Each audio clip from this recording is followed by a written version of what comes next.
ইসলামী bank news top 10।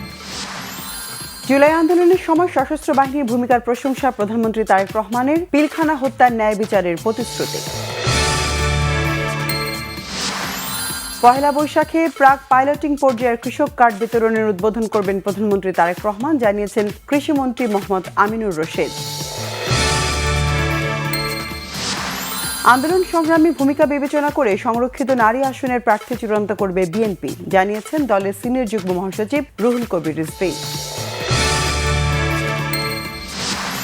জাতীয় সংসদ ভবনে শপথ নিয়েছেন শেরপুর ৩ এবং বগুড়া ৬ আসনের উপনির্বাচনে নির্বাচিত সংসদ সদস্য মাহমুদুল হক রুবেল এবং মোহাম্মদ রেজাউল করিম বাদশা।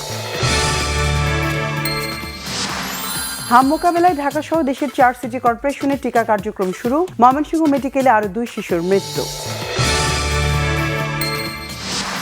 পাম্পগুলোতে আজও দীর্ঘ সময় অপেক্ষা করে জ্বালানি নিতে হচ্ছে গ্রাহকদের। আপৎকালীন পরিস্থিতি মোকাবেলায় মজুদ ধরে রাখার চেষ্টা।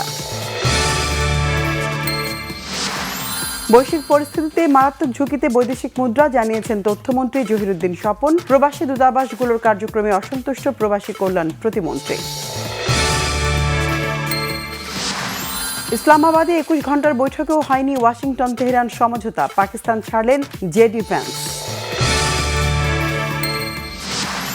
না ফেরার দেশে ভারতের কিংবদন্তি সঙ্গীত শিল্পী আশা ভোসলে রেখে গেছেন অনবদ্য সৃষ্টি। লা লিগায় ১৭তম ম্যাচ গোল ও জোড়া অ্যাসিস্টে রাঙালেন ইয়ামাল। বার্সাও এসপানিওলকে উড়িয়ে 9 পয়েন্টে শক্ত করল শীর্ষস্থান।